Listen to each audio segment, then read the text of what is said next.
I was just told I have 6 months to 2 years to live. I don't feel that way right now, and I don't look that way.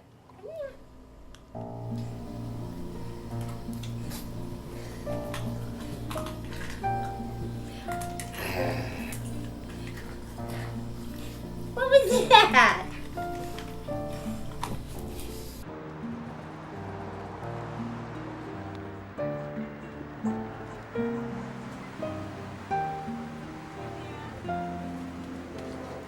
I'm gonna be 34 in February, and I was diagnosed when I was 2.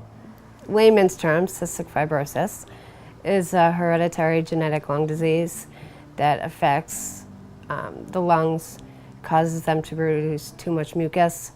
She has really advanced, complicated illness. It affects not just her lungs, it affects other parts of her body, but her main vulnerability is her lungs, and something will happen. Something will happen. I always have a cough, whether it's dry or something, or coughing something up, but you always have that cough because my lungs are constantly producing mucus, and it's got to find some way to move or you can't breathe. But that's the cough I'm talking about. It's like having bronchitis and it feels like an elephant sitting on your chest. So you have to do anything you can to try and clear your airway. It's a little disturbing sometimes when you're in a crowd or you get nervous and you can feel yourself having a coughing attack, because people don't, looking at me, you wouldn't know I had cystic fibrosis. So people look at you like you're sick, or you have something that they're gonna catch, and you get used to people staring at you when you cough after a while, as disturbing as it is. As I get older, the pain of being sick has worsened. Here I am, almost 34, and I have osteoporosis. I cough and I break ribs. The physical pain causes emotional pain, because then you start feeling bad about yourself and you just want to give up instead of living in this much pain. It overtakes you. It overtakes your mind and your body. You don't even want to think about getting better. You just want to end the pain. My brother was 19 and a half when he passed away. He was just under 2 years younger than me. He was amazing. He was always sicker, so I felt the need to defend him and baby him and cover for him with everything. I brought him to the hospital, and when he got out, he said, "I'll never go back in there." And 6 months later, he passed away. Him passing away ended all that pain for him. Some girls plan their wedding, but I have planned my funeral because I knew from an early age that I wasn't going to live a full life. When I was 17, I knew that I wanted to be cremated. I knew that I wanted to have a regular wake. I picked out the color of my casket. You know, I wrote all the details down. Then having my son just completely flipped everything around. The thought of having my own kid never really occurred to me, because with my illness, they said that I wouldn't have a kid. I wouldn't make it through it. And then to find out that I had this beautiful child growing inside me, it was just absolutely amazing. Bailey and I have this relationship that's amazing.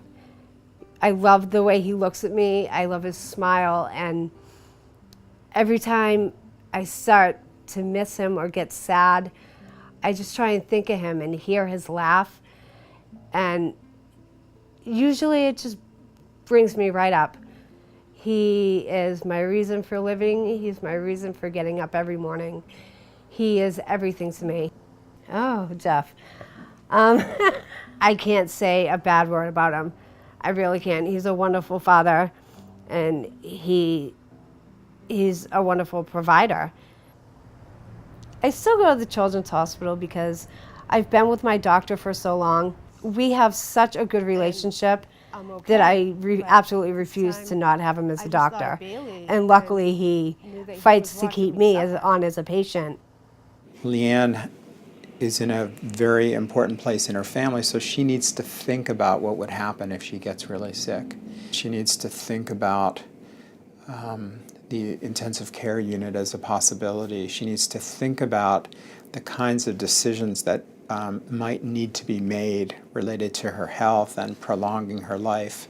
I can honestly say I trust my team at Children's Hospital with my life.